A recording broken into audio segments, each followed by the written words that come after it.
Премьер-министр Кубатбек Боронов встретился с президентом Беларуси Александром Лукашенко.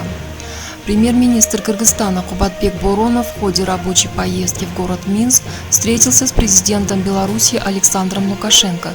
Об этом 18 июля сообщили в правительстве. Президент Беларуси отметил поступательное развитие взаимовыгодного сотрудничества между двумя государствами. В свою очередь, глава правительства отметил, что Кыргызстан придает важное значение отношениям дружбы и взаимовыгодного сотрудничества с Республикой Беларусь.